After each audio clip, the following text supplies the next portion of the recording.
Hi, welcome back to the lecture series on GPU architectures and programming.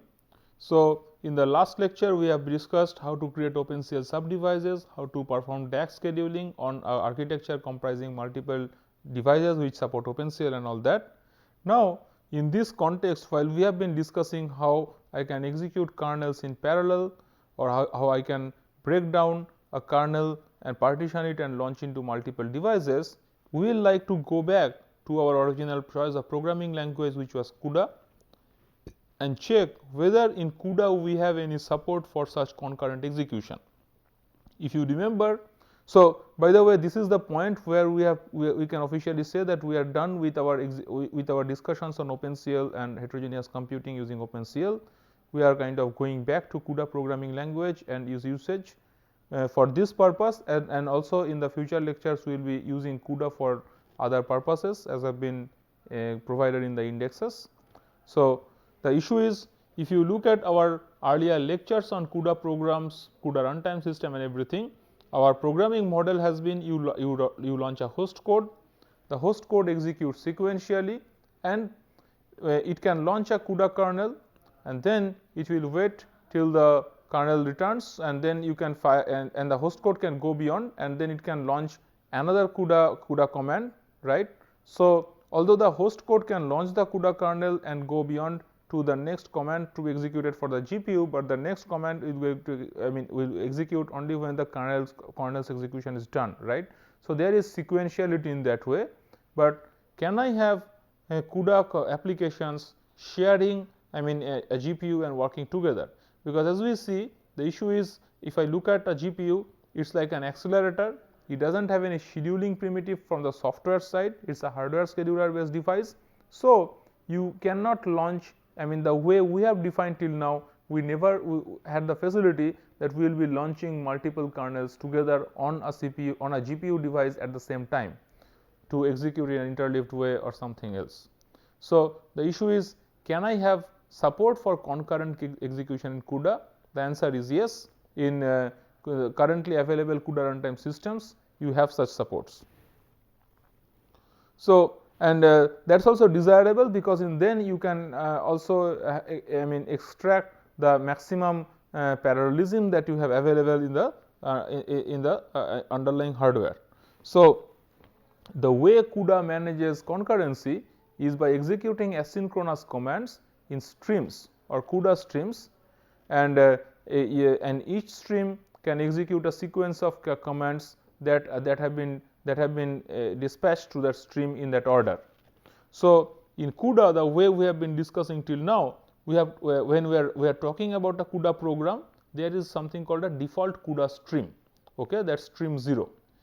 In general, I can write a program which is engaging the CUDA the GPU by running multiple CUDA streams in parallel. So, the runtime system will use this abstraction of streams to execute CUDA commands in parallel, while each of the streams while the host program will just issue commands asynchronously to each stream. So, we will see that why we call this asynchronous and all that. So, different streams where so the host program, as we are saying, instead of writing a normal CUDA program which is a single stream of execution, the host program can define multiple streams, and it can dispatch commands for the runtime system individually to each of the streams, and each of the streams will be executing those read, write or kernel commands in the order they have been dispatched, but in what order they do it among streams is completely defined by the runtime system. So, they will actually execute out of order with respect to each other, that is at the stream level. So, what is a CUDA stream? So, it refers to a sequence of asynchronous CUDA operations that execute in a device in the order issued by the host code. So, suppose the host code is issuing a set of orders to CUDA stream 1, those will be executed by that stream in that order. The host code also issues some other commands to a separate stream. That stream will execute whatever commands has been issued to that stream in that order, but as I was saying, in what order these streams interleave is dependent on the runtime, and there is no finite control on that. So, typically when I talk about CUDA commands, we are thinking of basic operations like host to device data transfer, host and device or device to host data transfers, kernel launches, and synchronization commands that may be issued by the host, but they are handled by the device, those kind of commands, right. And the execution of operations inside a stream that is asynchronous with respect to the host. Now, this is the key point. So, the host program just dispatches commands to different streams and moves forward, right. So, these commands execute in a CUDA stream set up for the GPU device completely independent of what the host is doing. The host has dispatched commands. It is very much like OpenCL command queue. You have the OpenCL host program moving forward, dispatching commands to command queues. You can have the CUDA host program moving forward and dispatching operations to the stream, right. So, I mean, once they have been dispatched, the host program does not have a control, it is just moving forward asynchronously, right. So, now it becomes the job of the programmers to actually use the CUDA APIs to ensure that these asynchronous operations are, can preserve dependencies. So, here also like OpenCL we have been discussing, here also we will see the role of events through which synchronization can be attained across streams and all that. So, while speaking of CUDA streams, all CUDA operations, both kernels and data transfers, they either implicitly or explicitly run in a stream. So, when we do not specify the stream, it is the default null stream, right. So, these are the two different types of streams, the implicitly declared stream or the null stream, and the explicitly declared streams, which are the non-null streams. So, by default everything is in stream 0, and otherwise if you want to create more streams for attaining concurrent execution, you have to define them explicitly. Okay. So, the null stream is the default stream where kernels launch and data transfers are used. I mean, in case you do not specify it, and whatever like we have been saying that whatever CUDA examples we specified earlier, they were all by default getting launched into this stream. So, let us get our first test of this asynchronous API. So, first we are just trying to give we are just trying to give some basic examples of stream operations like so the type is CUDA stream underscore t. So, you can define a stream, you can declare a stream using this command, the first one CUDA stream underscore t then stream.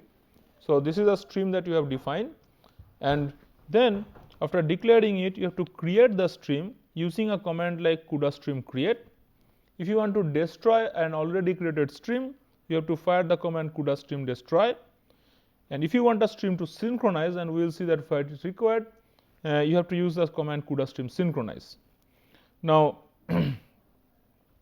so when you want to synchronize, you actually block the host until all the streams has completed operations, right. So, when we will see the different possible synchronizations. Maybe this is a good time to look at that, like just a minute. So, these are the different ways you have synchronization on the stream. Right now, we are just saying that let us say we just fire this command CUDA stream synchronize. Then you are asking that wait, if this is there in the host program, then the program will wait here until all the streams finish. If this is there in the host program, the first one is CUDA device synchronize. So, if you are firing CUDA device synchronize in the host program, you want all the streams that are running in the CUDA device to finish, and then only the host program move beyond this point. If you want a specific stream to synchronize, then you just write CUDA stream synchronize with the stream name. That means the host program does not move forward until this specific stream will finish. The other ones we will see soon. So, now let us go back to our example that we have started. So, this is CUDA stream synchronize. So, you have blocked the host program until and unless this stream finishes whatever operation it has been given. Here we have not given anything till now. So, the other thing that you can do is you can query a stream, right. I mean, this gives you an error status, or I mean some status which can say whether it's completed these executions, whether it's still in process and all that, right. So, an important thing that we have to remember is when you want to perform data transfer to the CUDA streams, they have to be asynchronous. Why? Because unlike a normal CUDA program, if you are using CUDA streams, then your host program is moving forward just by dispatching commands, right? So for that, the memory copy operation should be done in such a way that it has to run in a separate thread with respect to asynchronously with respect to the real host program's thread of execution, right? So for that, unlike normal CUDA memcopy, you have to use this memcopy command, which is CUDA memcopy async, because now you really want asynchronous memory operation, that you don't wait at this point here until the memcopy is done. You just issue this command to a specific stream, let's say in this case it's stream 0, and you just move forward, right? So this is the difference between a normal CUDA memcopy and CUDA memcopy async. This makes the transfer asynchronous so that the host program can move at its own speed, and this transfer can happen at own speed as is supported by the device, right? Now in this command, as you can see, well, you have a source, you have a destination, you specify in which stream to copy, and you give the size, and you also have a flag called CUDA memcopy kind, which is an enumerated type. It has the possible values, like we all know that earlier, these are also similar to the flags we have been using for CUDA memcopy, normal CUDA memcopy. So you can either do memcopy host to host, doesn't make sense maybe, and then you can do host to device, device to host, and if you want to do memcopy across multiple devices, then device to device, right? Now there is another important thing. When you are doing this work across streams, and then the requirement would be that you want whatever memory has been allocated on the host side to be pinned.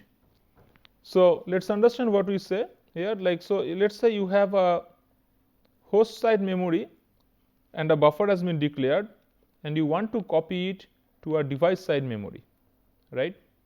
So this is the host memory buffer, and you are copying it to a device. Earlier it used to be a single one-shot copy command, right? But now in the current form, since things are asynchronous, so the copy, you are actually leaving it to the copy engines of the device and the runtime system to manage asynchronously. So the copy now can happen as and when the runtime system wants to do it, while you are moving forward with the host program, and the copy operations are happening asynchronously, right? The point is they may not happen in one shot. It's not a blocking operation. So then, thinking from the operating system's point of view, it may happen that the copy operation started, some amount of data has been copied, and then when you want to restart, by that time the page in the host side OS memory where this buffer was sitting, it has been mapped out, right? So that will create unnecessary delay and it will be an issue. So what you want is, if you are allocating memory on the host side, this is the host side memory from which you are going to copy into asynchronous streams. You want this memory to be what we call as pinned. You want this memory to be pinned on the DRAM device, so that you are essentially asking the OS that, hey, you don't page it out, right? Because I am going to copy as and when I want in a lazy fashion, right? So for ensuring that the memory is pinned on the host side, unlike normal CUDA malloc, now you use the command CUDA malloc host. So these are the differences you can see: CUDA memcopy async, CUDA malloc host. So you use CUDA malloc host to have a pinned data buffer in the host side memory, and then you launch the kernel to a specific stream. So this is a new thing. Earlier you have been launching kernels, so you give a grid and block. Then as we can see, there can be a third parameter that, well, how much amount of shared memory in the GPU's SMs will be allocated for this specific kernel. That can also be specified by this shared memory size. Why? Well, you are having multiple streams, it is expected you can launch multiple kernels across streams. So you may want to specify, well, which stream working with which kernel should use how much amount of shared memory. Okay, so that's why you can specify the shared memory size reserved for this kernel, and in which stream do you want the kernel to be launched. Well, so So this is how you can actually copy, declare host side data, data buffer, and then you can copy data. So this is not just I would like to remind you, this is not a sequence of program statements. We have just written these different directives to let you understand what are the different specific operations that the asynchronous API of CUDA is actually allowing you to do, right? So this is how you launch the kernel, this is how you malloc data to the host in a pinned fashion, this is how you perform asynchronous transfer, this is how you actually synchronize on a specific stream, and this is how you create or destroy the stream, and you can also query a stream status. Coming to basic CUDA stream program examples. So let's say you have a normal kernel. So all you are doing is you calculate the global thread ID, and you just add that with a constant value, a simple kernel. So what we will do is we will also define a check function here, so that whatever function call we will make next in whatever programs we show you, the status that the function call returns can be is actually handled nicely through this check function. So we are actually doing this so that we can avoid writing all this handler code everywhere. So for every function call we can just give this call to check, so that whatever error type will be emitted, if in case it's not a success, it is gracefully handled with suitable file prints to the error standard error. So now let's look into the host program example for CUDA streams. So inside your main, you first declare these device properties, right? You have a variable for device properties, and you can check whether for this device properties for some specific CUDA device ID, what are the device properties, and then it will be able to say that, well, what is running in that in the CUDA device and all that. So if you look at an example of the prints we have here, so it's just going to say that, well, this is the program that you are running, and it's running in that this specific device with these capabilities and all that. So I believe earlier we have already talked about what are device properties, what are the different CUDA device properties and all that, essentially the information of the runtime system. So once I make this call using this, I can actually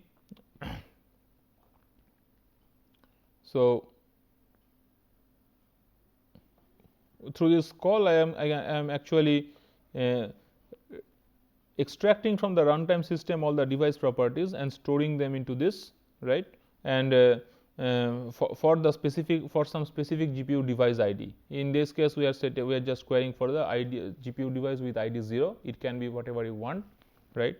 So and then we have some standard prints just to tell what is the program name that is running, because it's again that is what should be the executable name in argv0 location.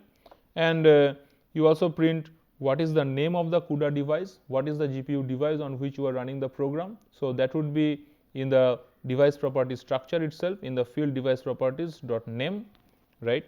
So this is just normal bookkeeping code like we write. You have the device property structure, and you define a data type for that. You define a device property structure, and you extract the device properties for the target device. You print all those status flags, and then let's get into the normal action. So let's say you start with allocating host side memory using, as we have discussed, now we will be using CUDA malloc host command to get pinned memory, and then you can use normal CUDA malloc for the device side memory. Why use normal CUDA malloc? Well, then in the device side memory you don't have an issue with paging out of main memory and all that, right? So as you can see that we are making all those function calls under the guard of the check statement, so that any kind of error is gracefully handled, right? So once this is done, let's decide on some launch configuration of the kernel. So you define a block of size 512. You define a grid with this some specific number of blocks like this, like well.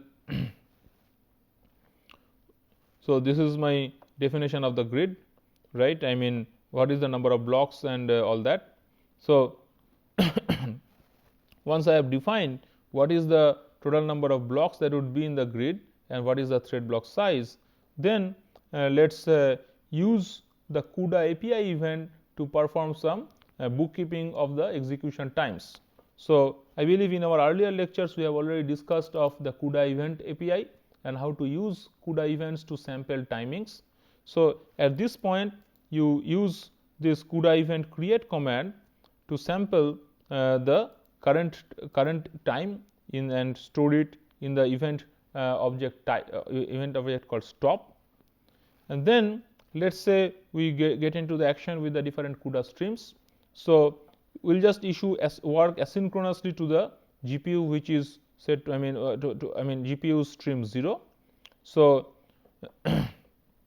what we are doing is we are just using the CUDA memcopy async commands to launch a copy operation from the host side array HA to the device side array using CUDA memcopy host to device directive, right.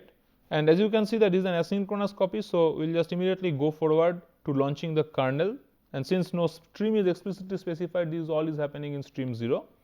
And then once that is done, you expect the result to be in the in the device side memory.